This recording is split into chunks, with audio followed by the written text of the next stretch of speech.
Kahala Yahweh, Bahashem, Yahweh Shai, Bahashem, Wakaha Kodash. The honors to my elders, apostles, and the bishops of Great Millstone, where I have learned this truth and where I'm still learning this truth. And also Shalom to the remnant of Israel. All right, this is going to be a reading of Hebrews, the 11th chapter in the NLT. All right, and the reason that we are reading this is in the previous topic, which was beware of the company that you keep. This chapter was mentioned. All right. So since we are in the NLT, we're going to read Psalm chapter 1. Okay. And see what was mentioned about Hebrews, the 11th chapter. Okay. It's a Psalm chapter 1. And it reads,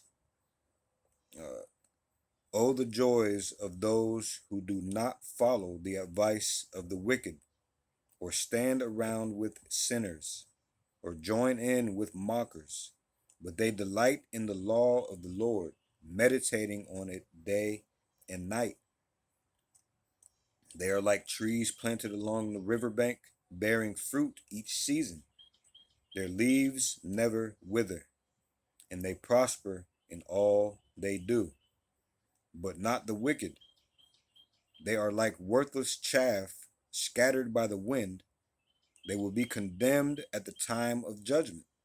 Sinners will have no place among the godly, for the Lord watches over the path of the godly, but the path of the wicked leads to destruction. All right, so the law, again, has not been done away with. It has not been done away with. All right, faith is what many people lack. And this is what Hebrews 11 explains, is that there is no one that trusted in Yahweh who was let down. All right, without faith in Yahweh and Yahweh Shai, people easily get enticed by the wickedness that we are not to partake in. All right, so that is what that was about, being mindful of whom is around you. But we're going to go to Hebrews 11 and read some more about faith, man. People who kept the faith in Yahweh. All right, Bahashem Yahweh Shai. Okay, so in the NLT, also, we're seeing if this NLT holds up to the truth, not to see if the truth holds up to the NLT. Okay, so the heading of Hebrews, all right, and while I'm on that, why isn't there a book of Edomites, a book of Ammon,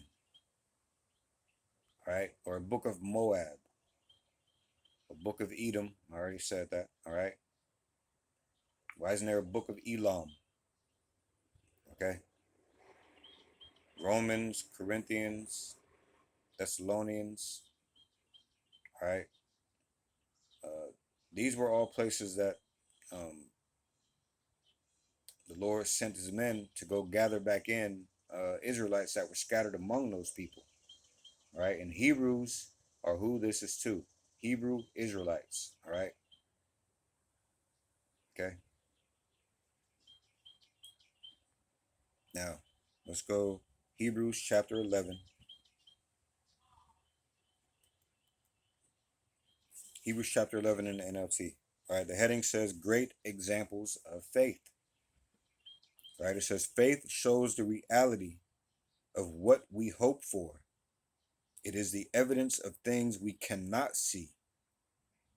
Through their faith, the people in days of old earned a good reputation. By faith, we understand that the entire universe was formed at God's command, that what we now see did not come from anything that can be seen. It was by faith that Abel brought a more acceptable offering to God than Cain did. Abel's offering gave evidence that he was a righteous man, and God showed his approval of his gifts.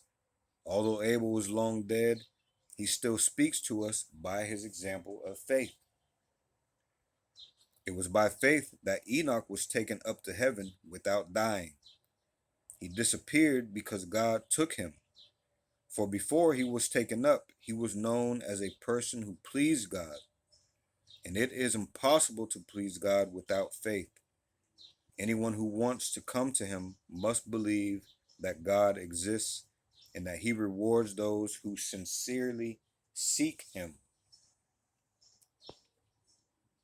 It was by faith that Noah built a large boat to save his family from the flood.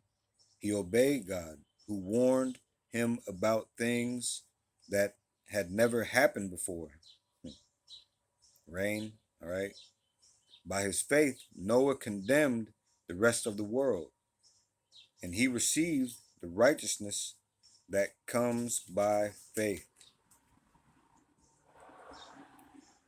It was it was by faith that Abraham obeyed when God called him to leave home and go to another land that God would give him as his inheritance. He went without knowing where he was going, and even when he reached the land God promised him, he lived there by faith, for he was like a foreigner living in tents, and so did Isaac and Jacob, who inherited the same promise. Abraham was confidently looking forward to a city with eternal foundations, a city designed and built by God. It was by faith that even Sarah was able to have a child, though she was barren and was too old. She believed that God would keep his promise, and so a whole nation came from this one man who was as good as dead. A nation with so many people that, like the stars in the sky and the sand on the seashore, there is no way to count them. All these people died still believing what God had promised them. They did not receive what was promised, but they saw it all from a distance and welcomed it. They agreed that they were foreigners and nomads here on the earth. Obviously, people say such things are looking forward to a country they can wait. Yeah, obviously, people who say such things are looking forward to a country they can call their own. All right. If they had longed for the country they came from, they could have gone back. But they were looking for a better place, a heavenly homeland. That is why God is not ashamed to be called their God, for he has prepared a city for them. It was by faith that Abraham offered Isaac a sacrifice when God was testing him. Abraham, who had received God's promises, was ready to sacrifice his only son, Isaac, even though God had told him, Isaac is the son through whom your descendants will be counted. Abraham reasoned that if Isaac died, God was able to bring him back to life again. And in a sense, Abraham did receive his son back from the dead. It was by faith that Isaac promised blessings for the future to his sons Jacob and Esau. It was by faith that Jacob, when he was old and dying, blessed each of Joseph's sons and bowed in worship as he leaned on a staff. It was by faith that Joseph, when he was about to die, said confidently that the people of Israel would leave Egypt. He even commanded them to take his bones with them when they left. It was by faith that Moses' parents hid him for 3 months when he was born. They saw that God had given them an unusual child, and that they were not afraid to disobey the king's command. It was by faith that Moses, when he grew up, refused to be called the son of Pharaoh's daughter.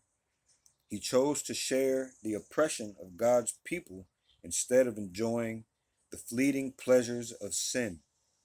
He thought it was better to suffer for the sake of the Messiah than to own the treasures of Egypt, for he was looking ahead to his great reward. It was by faith that Moses left the land of Egypt, not fearing the king's anger. He kept right on going because he kept his eyes on the one who is invisible. It was by faith that Moses commanded the people of Israel to keep the Passover and to sprinkle the blood on the doorsteps so that the angel of death would not kill their firstborn sons. It was by faith that the people of Israel went right through the Red Sea as though they were on dry ground. But when the Egyptians tried to follow, they were all drowned. It was by faith that the people of Israel marched around Jericho for 7 days and the walls came crashing down. It was by faith that Rahab, the prostitute, was not destroyed with the people in her city who refused to obey God, for she had given a friendly welcome to the spies. How much more do I need to say? It would take too long to recount the stories of the faith of Gideon, Barak, Samson, Jephthah, David, Samuel, and all the prophets. By faith, these people overthrew kingdoms, ruled with justice, and received what God had promised them. They shut the mouths of lions, quenched the flames of fire, and escaped death by the edge of the sword. Their weakness was turned to strength. They became strong in battle and put whole armies to flight. Women received their loved ones back again from death, but others were tortured, refusing to turn from God in order to be set free. They placed their hope in a better life after the resurrection. Some were jeered at, and their backs were cut open with whips. Others were chained in prisons. Some died by stoning. Some were sawed in half, and others were killed with the sword. Some went about wearing skins of sheep and goats, destitute and oppressed and mistreated. They were too good for this world, wandering over deserts and mountains, hiding in caves and holes in the ground. All these people earned a good reputation because of their faith, yet none of them received all that God had promised. For God had something better in mind for us, so they would not reach perfection without us. All right. So that was a reading in NLT of Hebrews, the 11th chapter. All right. Keep the faith and beware of the company that you keep, man. All right. So call halal Yahweh, Bahashem, Yahweh Shai, Bahashem, Rakaha Kodash. The honors to my elders, apostles, and the bishops of Great Millstone, where I have learned this truth and where I'm still learning this truth. And also shalom to the remnant of Israel. We'll see you in the next reading of Hebrews 11 and the good news, Lord willing. Shalom.